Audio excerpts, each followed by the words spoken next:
Olá, pessoal, tudo bem? Professora Daiana do Carmedais, do canal Foco na Caveira. Mais um conteúdo novo hoje para o canal. Vou falar um pouco sobre o Novembro Azul. Vamos lá? Que é referente ao câncer de próstata.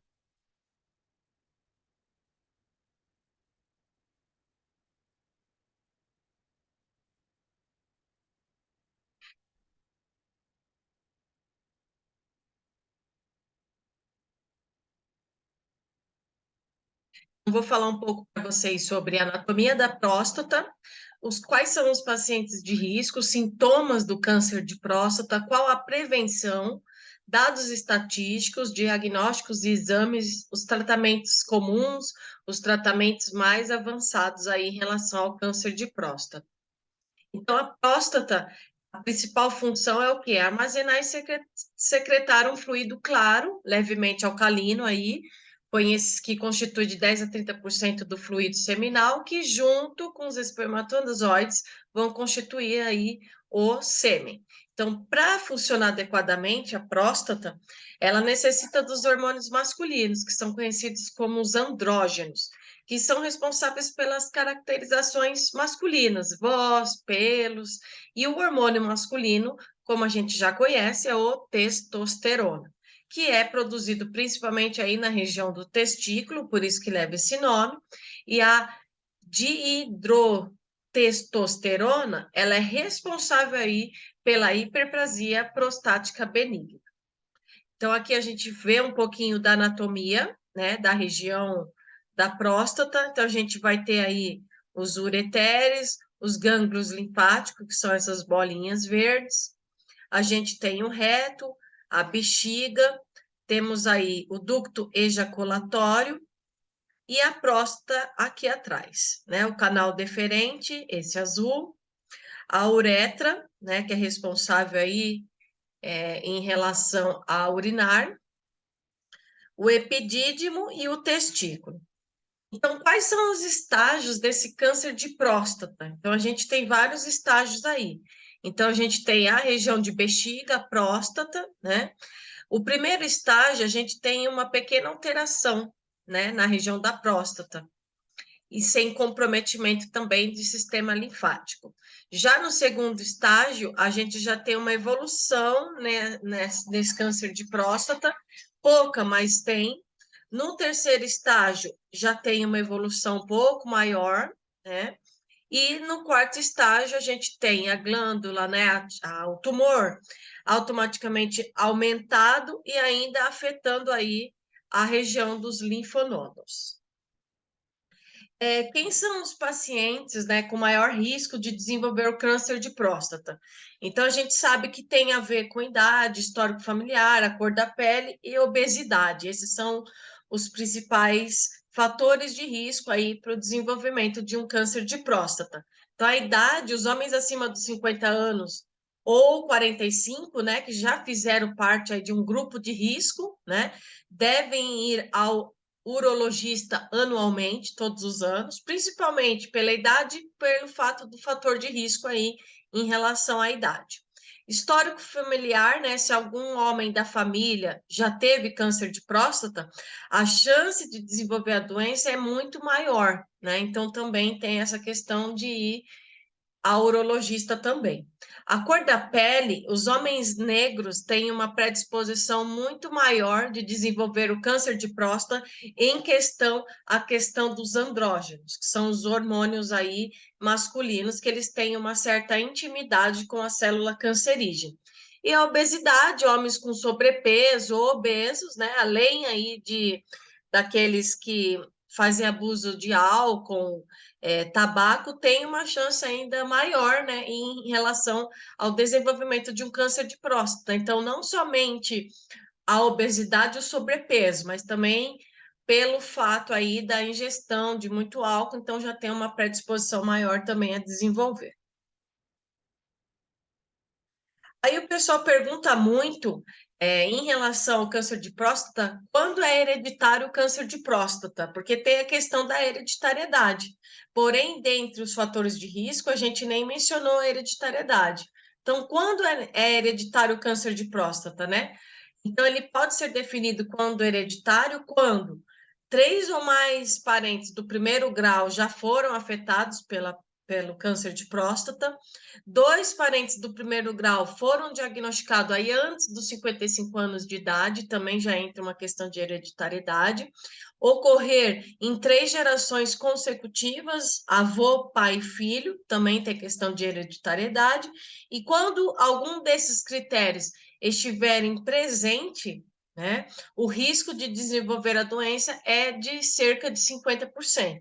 E aí sim, de acordo com esses indícios, nós podemos dizer aí que esse câncer de próstata tem uma caracterização hereditária. Quais são os 10 sintomas aí do câncer de próstata? Então, a gente tem aí sangue na urina, força para urinar, sensação de queimação, problemas urinários, incontinência, né, a incapacidade aí de urinar, dor na região lombar, a disfunção erétil e a urina cortante. São alguns sintomas aí presentes em relação ao câncer de próstata. E quais os alimentos que atuam na prevenção? É muito comum falar da questão da alimentação, assim como a realização de exercícios para evitar o sedentarismo. Então, a gente tem aí o azeite de oliva, o vinho, frutas cítricas, chá verde, soja, tomate, cada um com a sua determinada composição, né, nutricional, tendo aí os benefícios, né, de danificar os genes cancerígenos, capacidade de reprodução dessa célula, né, reduzir a capacidade de reprodução dessa célula, entre outros fatores aí. E tem a campanha também do INCA, que é o Instituto Nacional do Câncer, mencionando aí se você já pegou no seu saco hoje. Por quê? Porque é um câncer na região testicular que atinge aí, em média 8.300 homens e chega a matar 350 por ano no Brasil. Então, existe essa campanha aí mediante a prevenção e a identificação de um câncer na região testicular. Aqui é um exemplo de uma próstata totalmente saudável, então a gente tem a região de bexiga, o fluxo urinário sem impedimentos, a próstata sem nenhum procedimento de dilatação e a uretra. E já uma hiperplasia prostática, a gente tem já a parede da bexiga fica diferenciada, o fluxo urinário fica obstruído, então o canal fica obstruído, há uma dilatação muito grande da próstata, né? E a próstata dilatada, né, pela presença dessa célula cancerígena, dessa hiperplasia prostática, ela vai acabar o quê? Comprimindo o canal da uretra, tá? Então, aí tem esse diferencial e o impedimento também, né, do fluxo urinário, principalmente pelo fato da dilatação dessa próstata em relação ao canal da uretra. As estimativas, né? Claro que a gente tem o conhecimento disso, mas os casos novos, a estimativa de 2020 e 2022 foi de 65.840 novos casos, né? No caso de homens, e para as mulheres, 66.260 em relação ao câncer de mama, que foi comentado e abordado o mês anterior, referente ao Outubro Rosa. 1 a cada 6 homens será diagnosticado com câncer de próstata, tá? Então é muita coisa. E a gente tem aí 61 mil casos novos por ano, só na região do Brasil. 51% nunca consultou um urologista e 90% de cura de diagnóstico se for aí encontrado inicialmente, né, precocemente.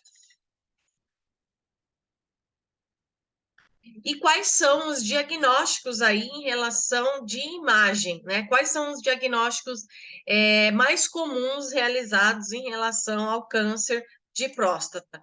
Então, nós temos aí o toque retal, a ultrassom transretal, o PSA, que é o exame de sangue, e a cintilografia óssea em casos mais avançados. Os tratamentos mais comuns, a gente tem aí a prostatectomia radical, que é a remoção das vesículas seminais. Então, essa cirurgia, ela pode ser feita via retropúbica ou aberta ou com excisão na região abdominal. Então, aqui a gente tem um exemplo do tumor, né? que é o carcinoma de próstata, a cirurgia endoscópica da próstata e aqui a realização da mesma. A radioterapia externa, que é quando a dose precisa ser enviada em 2 dimensões para que tenha o mínimo de efeitos colaterais com o uso da radioterapia conformacional, no caso, que é uma dose conformacional na região da próstata. E a bracterapia, também muito realizada atualmente, que é a radiação elevada diretamente para a próstata por meio de pequenas sementes radioativas, normalmente utilizado o irídio 192, que são sementes radioativas implantadas diretamente na região que tem a presença do tumor, que é onde vai ser emitida a radiação. Aí tem a questão que o pessoal pergunta muito, assim como de câncer de mama, a hormonioterapia no caso dos homens, se ela é válida ou não. Sim, tá? Então, a terapia hormonal, ela também é denominada de terapia de privação do andrógeno, tá? Ou seja, terapia de supressão androgênica, que tem o objetivo de quê? De reduzir o nível dos hormônios masculinos, que são os andrógenos no corpo.